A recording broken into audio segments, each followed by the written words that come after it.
Ministro da Economia Paulo Guedes confirma plano de desvincular salário mínimo da inflação. TSE aprova a resolução que busca dar mais agilidade ao combate às fake news nas eleições. E você vai ver também. Polícia Federal combate comércio ilegal de ouro e lavagem de dinheiro com movimentação de 300 milhões de reais. Primeira-ministra do Reino Unido, Liz Truss, renuncia após 45 dias de governo. Governo ucraniano anuncia restrições no fornecimento de eletricidade em todo o país, pela primeira vez desde o início da guerra. Fórmula 1 ganha exposição em São Paulo para celebrar os 50 anos do Grande Prêmio do Brasil. Agora, no Jornal das 18h30.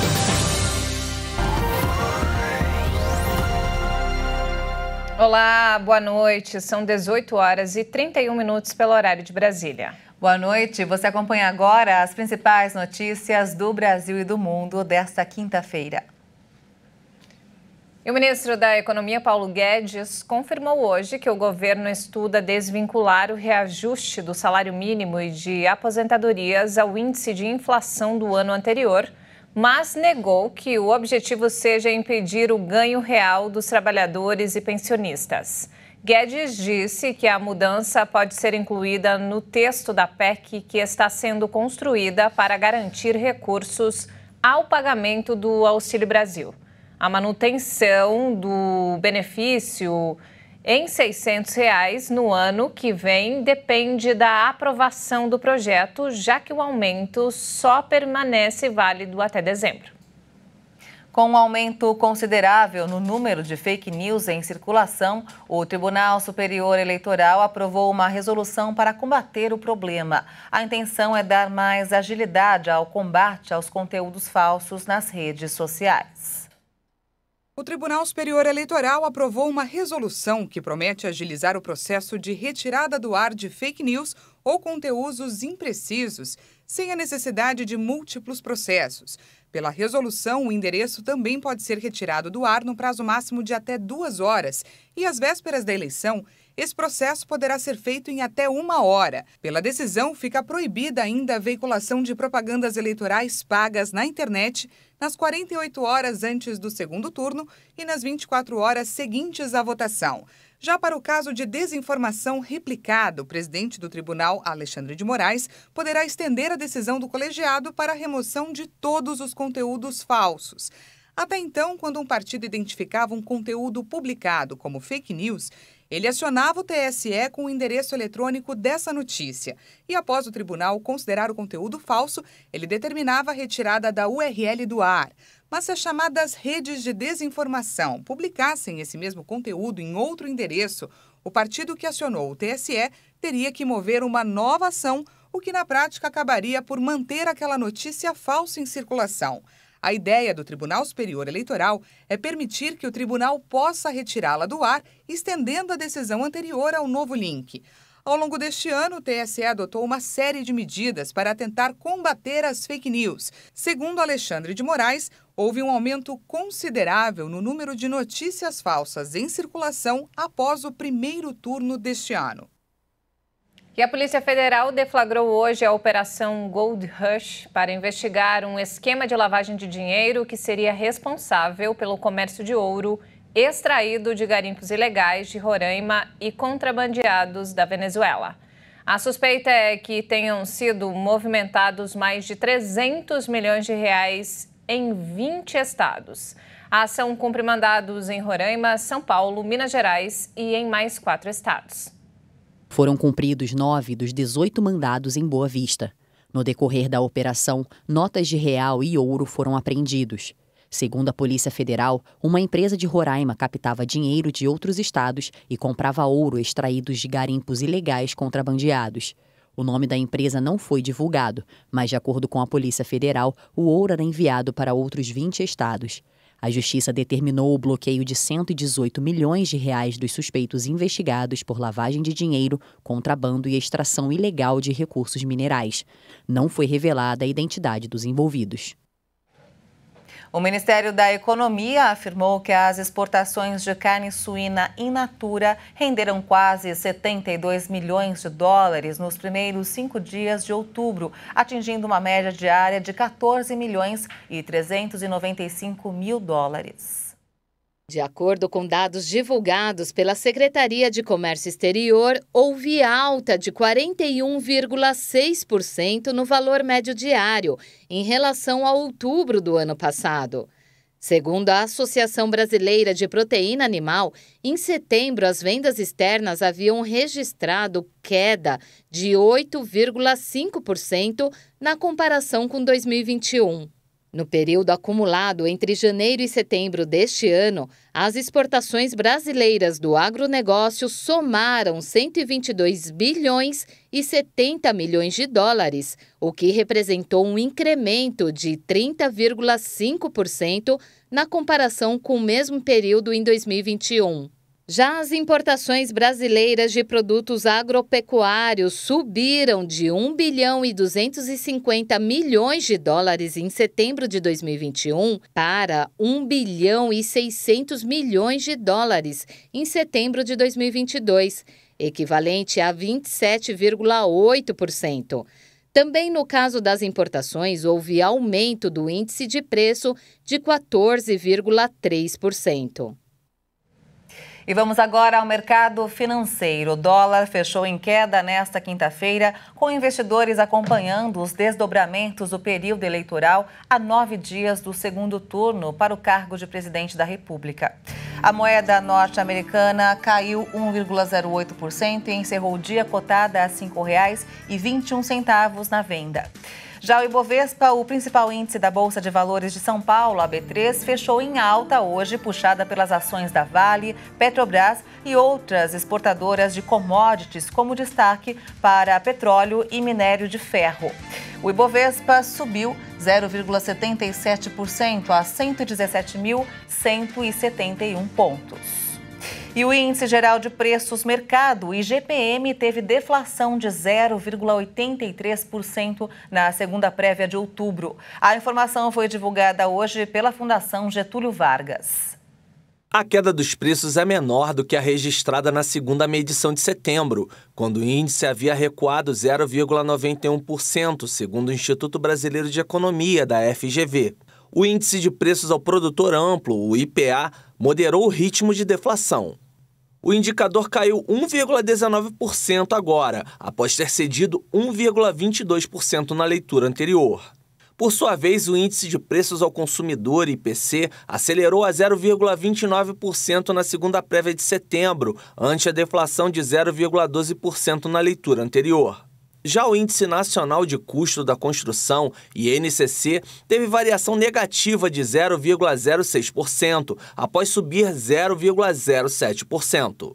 A composição do IGPM é feita da soma do IPA, com peso de 60%, do IPC, com 30% de participação, e do INCC, que representa 10% do total do Índice Geral de Preços. E olha só, aplicativos de celular com o botão do pânico, que aciona o número 190 da Polícia Militar, têm se tornado grandes aliados de mulheres vítimas de violência. É isso mesmo, Juliana. A tecnologia, já presente em alguns estados brasileiros, agora chega também ao Rio de Janeiro. Flagrantes cada vez mais recorrentes. Nos 4 cantos do Brasil, a violência contra mulheres é registrada. Rio de Janeiro, Goiânia, Piauí, Espírito Santo. Olha aqui, você quebrou meu nariz, vai lá, me bate! Enquanto câmeras hoje espalhadas por todos os cantos ajudam a flagrar agressões, aplicativos de celular colaboram para denúncia, atendimento, proteção às vítimas de violência em todo o Brasil. Essa rede de apoio digital se espalha a cada dia por todos os estados e agora chega também ao Rio de Janeiro com o aplicativo Rede Mulher. Ao baixar o app gratuitamente, a mulher deve preencher um cadastro com informações essenciais para a eficácia do atendimento. Quando essa mulher entra com essa informação já de cara, é no aplicativo, ela já tem o CPF dela, tem o nome dela. Se ela tiver uma medida protetiva, a gente já sabe E isso faz o quê? Isso abrevia o tempo dessa checagem e faz com que esse atendimento seja ainda mais rápido. Esse tempo de resposta pode fazer toda a diferença entre a vida e a morte de uma mulher. Esse é o alerta da coordenadora da Patrulha Maria da Penha, um serviço presente em quase todos os estados do país. A Patrulha Maria da Penha, ele é um programa, né, da Polícia Militar voltado para o acompanhamento, né, e fiscalização de medidas protetivas de mulheres que estão em situação de violência. É um modelo que, na verdade, é empregado no país todo e que tem sido muito eficiente na prevenção da reincidência da violência doméstica e principalmente na prevenção de feminicídios. E os aplicativos hoje são ferramentas essenciais para esse trabalho. Quando a gente fala de uma mulher que está em situação de violência doméstica, ela precisa de um atendimento integral. Ela precisa de um acompanhamento da rede, ela precisa de um atendimento pela justiça, pelas delegacias, pela polícia militar. Mas quando a gente fala do momento da emergência, né, daquele momento onde o sujeito está tentando atacá-la novamente, tentando invadir uma residência, essa mulher precisa de rapidez nessa resposta. Além disso, no app Rede Mulher, por exemplo, são muitas as informações e possibilidades disponíveis para as pessoas cadastradas. A mulher pode fazer registro de ocorrência online, ela pode fazer a solicitação da medida protetiva através de um link para o site do TJ, que é o Maria da Penha Virtual. Então, a mulher pode pedir a medida protetiva diretamente pelo aplicativo. Ela pode formar a sua rede de guardiões, quer dizer, formar aquele grupo de pessoas que ela vai notificar no momento que ele está tentando agredir, tentando entrar na casa. Tem também a localização da rede especializada de atendimento à mulher. Então, isso tudo ao alcance da mão. E o mais importante, o botão do pânico, que aciona automaticamente o número 190, a emergência da Polícia Militar. Qualquer mulher, independente da sua classe social, de onde ela esteja, ela pode passar por isso. A gente precisa de muita força, mas saber que a gente não está sozinho e que tem alguém que vai segurar na nossa mão é fundamental.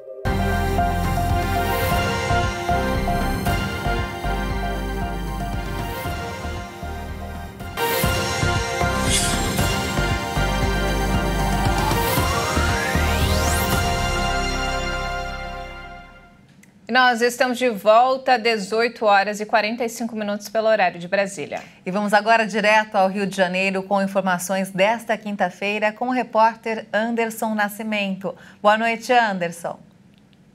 Boa noite, Maria Alice e Juliana. Mesmo com o reforço no policiamento, a saída dos torcedores do Maracanã tiveram novas confusões. O reforço no policiamento feito pela Polícia Militar não evitou de novas confusões acontecerem na saída do Maracanã após o jogo da Copa do Brasil na noite de ontem. Em uma delas, equipes do Batalhão de Choque atuaram na rampa em frente ao UERJ para dispersar um grupo que causava tumulto no local. Antes do jogo, entre Flamengo e Corinthians, 14 corintianos foram presos tentando invadir o estádio e torcedores flamenguistas foram dispersados de vários pontos de entrada no Maracanã. E uma policial também foi ferida na mão e precisou levar 3 pontos. Ao final do jogo, a PM divulgou um balanço de 41 pessoas detidas e conduzidas ao juizado especial do torcedor e dos grandes eventos no Maracanã. Mas a festa do flamenguista invadiu as ruas da cidade no Rio de Janeiro. Uma comemoração sem hora para acabar. O torcedor rubro-negro acordou ostentando o uniforme do Flamengo e tentando recuperar o fôlego de uma noite inesquecível. E para finalizarmos, a Prefeitura do Rio confirmou o transporte gratuito no dia das eleições. Há 10 dias das eleições, o prefeito Eduardo Paes confirmou que haverá transporte gratuito na cidade, no segundo turno. Nas redes sociais, Paes reafirmou a gratuidade nos ônibus comuns e no transporte de ônibus de trânsito rápido, o BRT, no próximo dia 30. Maria Alice e Juliana, eu fico por aqui. Até amanhã. Obrigada, Anderson, e até amanhã. Anderson, ótima noite para você. Até amanhã. E olha só, o Ministério da Saúde informou que o número de casos de dengue no Brasil subiu quase 185% entre janeiro e o início do mês de outubro, comparado ao mesmo período do ano passado. A maior taxa de incidência foi na região centro-oeste, com mais de 1.900 casos. Já em relação aos óbitos, o estado de São Paulo registrou a maior alta, com 272 óbitos. Esse mês de outubro traz um alerta especial porque a condição climática favorece a reprodução do mosquito que deixa seus ovos em pontos de água parada.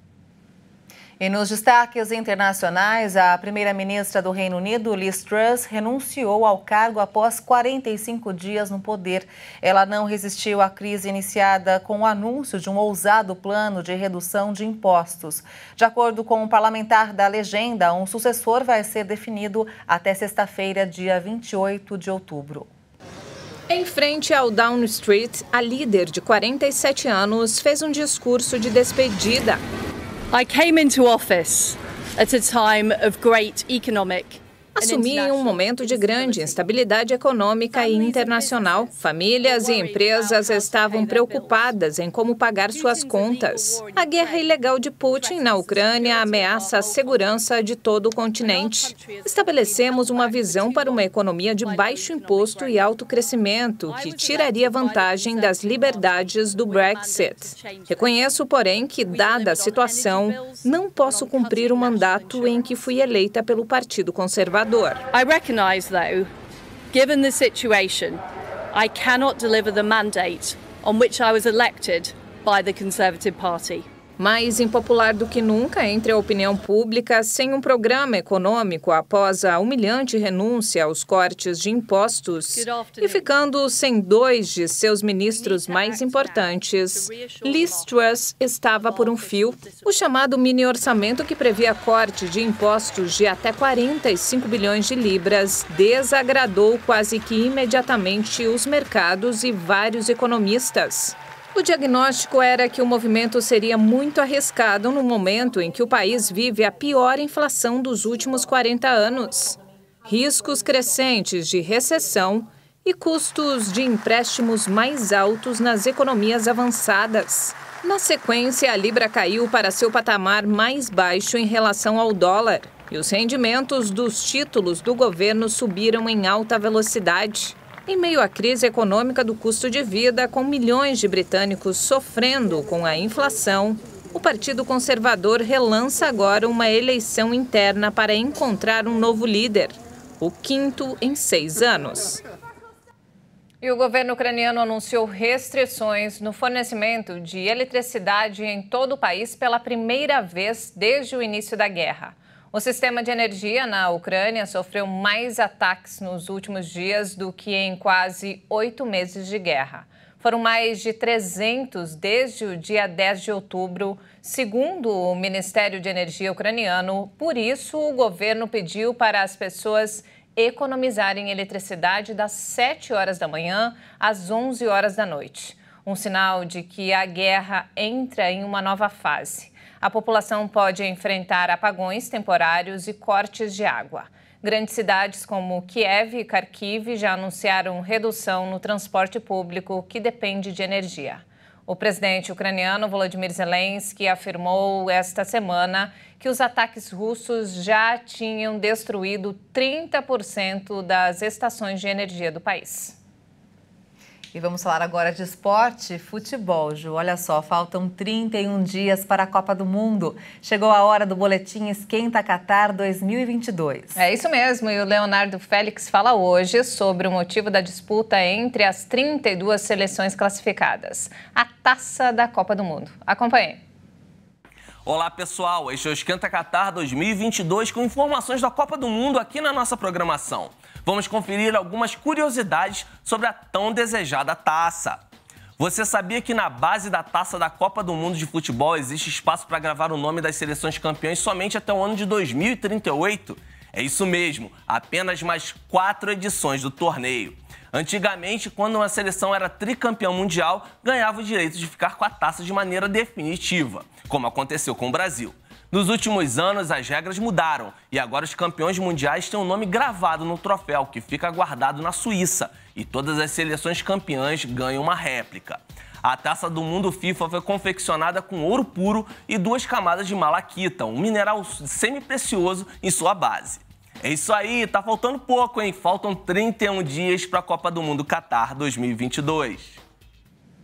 E agora você vai conhecer uma exposição para os apaixonados pela Fórmula 1 que acontece aqui em São Paulo. É isso mesmo, Ju. Até o dia 20 de novembro você vai poder conferir a história dos 50 anos de corridas aqui no Brasil, no Parque do Ibirapuera.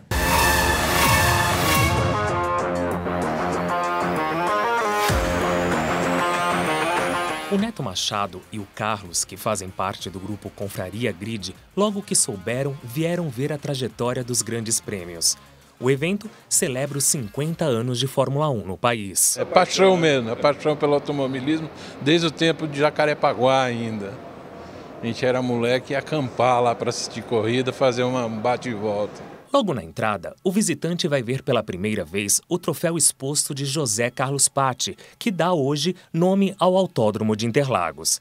A corrida, que começou a acontecer primeiramente em São Paulo, foi transferida durante 10 anos para Jacarepaguá, no Rio de Janeiro, para que o autódromo fosse reformado. Recentemente, as competições voltaram a acontecer na capital paulista. A exposição apresenta algumas curiosidades. Os fãs do automobilismo vão ter na exposição uma grande oportunidade de entrar num verdadeiro túnel do tempo e visitar carros históricos, como essa réplica da Lotus de Ayrton Senna de 1985. Aqui nesse espaço são reunidas memórias de tio e sobrinho com os macacões de Bruno e Ayrton Senna. Gostei dos carros, dos pilotos, os macacão deles, né, assim, e tirar uma foto, registrar tudo para mim estar mostrando para meu filho e os familiares e os amigos. A exposição ainda conta com simuladores para quem quer ser piloto por um dia, levando o visitante a vivenciar uma experiência única. A gente tem aí os nossos monitores com as bandeiradas, fazendo você vivenciar também a regra da Fórmula 1. A gente trouxe muito acervo também dos bastidores da Fórmula 1, de safety car, que é um lugar que às vezes a gente não tem acesso, ou que a gente às vezes nem conhece todas as regras da Fórmula 1. Então a gente também tentou trazer isso para o público também experimentar e vivenciar um GP como se eu estivesse lá dentro mesmo, como se eu fosse o próprio piloto. A expectativa dos organizadores é de que 200 mil pessoas visitem o local até o dia 20 de novembro. A Fórmula 1 está resgatando esse público de uma forma mais recente nos últimos anos, então ver esse público aqui e ver quanto eles ficaram admirados com essa história de uma época que eles não conheciam e poder ver foto, ver capacete, ver essa memorabilia mesmo, foi muito legal.